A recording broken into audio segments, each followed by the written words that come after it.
Le flash d'information locale, présenté par Laura Sahin.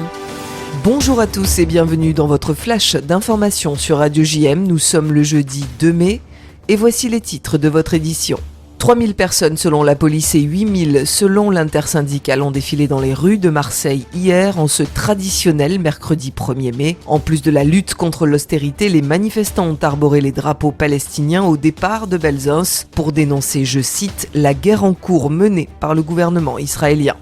Attention, vous n'avez que jusqu'à demain pour vous inscrire sur les listes électorales pour les élections européennes. Pour cela, il vous suffit de vous rendre en mairie avec un justificatif d'identité, une preuve de domicile de moins de 3 mois et vous devrez remplir un formulaire CERFA. Le vote pour les européennes, je vous le rappelle, aura lieu le 9 juin prochain. Dimanche matin, au Palais du Pharo de Marseille, aura lieu la remise du prix Mizrahi qui récompense un travail étudiant sur la transmission mémorielle de la Shoah. Lionel Stora, président du Fonds social juif unifié Marseille-Provence, retrace les prémices de ce travail. Écoutez-le au micro de Jordan Toiti. Le Fonds social juif unifié est né du besoin d'accompagner les rescapés et les enfants de rescapés dans leur reconstruction après le drame de la Shoah. Et la transmission de la mémoire fait partie de ce travail. Robert Mizrahi est lui-même un enfant caché et créer un prix qui porte son nom, c'était pour nous une évidence. Ce prix, c'est la mise en relation de différentes générations pour assurer la transmission de la mémoire. L'idée de sensibiliser les jeunes pour qu'ils aillent au contact de témoins ou d'enfants de témoins, pour qu'ils s'approprient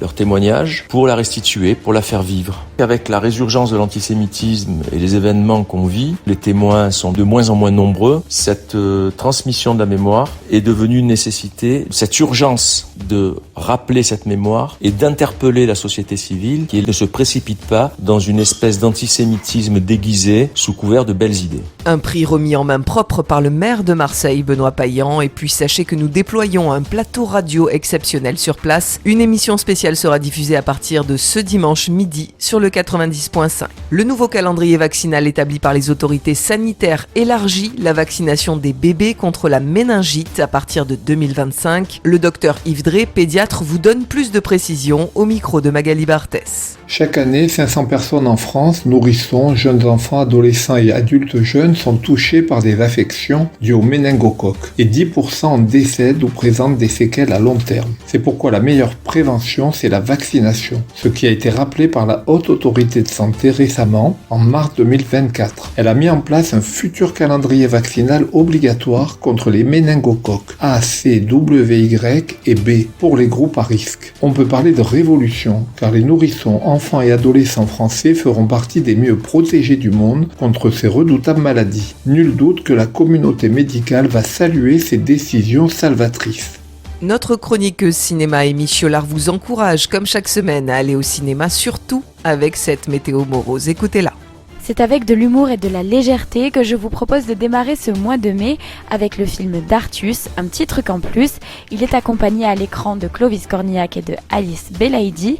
Pour échapper à la police, un fils et son père en cavale sont contraints de trouver refuge dans une colonie de vacances pour jeunes adultes en situation de handicap, se faisant passer pour un pensionnaire et son éducateur spécialisé.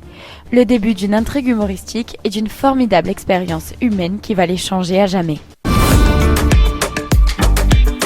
Bon, on fait quoi du coup? Fais comme eux là. Alors c'est trop, j'essaie de trouver le juste milieu.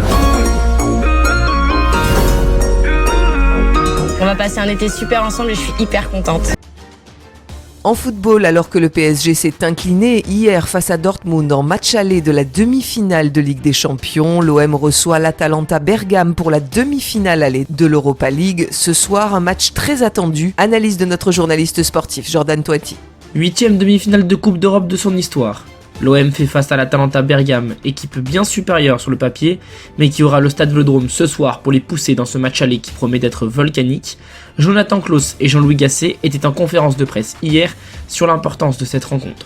On a tout simplement discuté entre nous et on sait l'importance de la Coupe d'Europe où il va falloir être ultra efficace dans les deux surfaces. On sait à quoi s'attendre. On sait que ça va être un match ultra déterminant ce jeudi-là et il va falloir répondre présent. Et on sait qu'il va falloir un supplément d'âme, en tout cas au niveau de l'engagement pour faire un gros match. Mais ça suffira pas parce que ce match-là, si on veut le gagner, il va falloir passer par nous une grosse prestation dans l'engagement, mais aussi techniquement. Un match aller, ça reste un match aller. Un résultat positif, ça reste un résultat positif.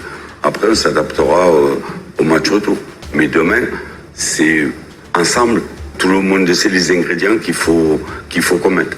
Et c'est une équipe atypique, mais elle est très difficile à jouer. Mais on essaye d'enlever toute pression aux joueurs pour rentrer un peu plus dans le match, vivre l'événement, mais ne pas perdre d'énergie à l'appréhension.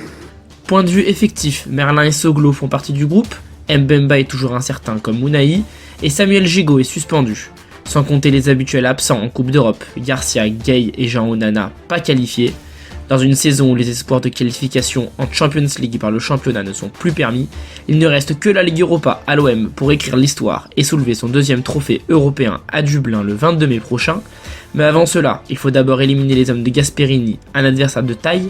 Première manche ce soir à 21h dans un vélodrome qui n'attend que ça. C'est pas qu'un club, c'est une ville entière qui joue une demi-finale de Coupe d'Europe. La météo aujourd'hui est de 12 degrés ce matin et jusqu'à 14 degrés cet après-midi, toujours sous un ciel bien nuageux. Magali Barthès vous donne rendez-vous à 13h avec l'invité de la rédaction. Aujourd'hui, elle reçoit Fabienne Bendayan, présidente du CRIF Marseille-Provence, qui organise ce dimanche 5 mai à 19h la cérémonie de Yom HaShoah en partenariat avec le consistoire israélite de Marseille. À tout à l'heure à 13h sur le 90.5. Et puis tout de suite après ce journal, c'est l'Instant Mag. Spécialiste des courses extrêmes, Philippe Richet cumule tous les superlatifs. À l'approche des Jeux Olympiques, nous avons souhaité vous faire découvrir cet athlète hors du commun, devenu coach mental et partenaire de l'association marseillaise Faré 13, qui facilite la reconstruction suite à un accident de la vie. Il est aujourd'hui l'invité de Magali Barthès. A tout de suite sur Radio JM. Vous venez d'écouter le flash d'information locale présenté par Laura Sahin.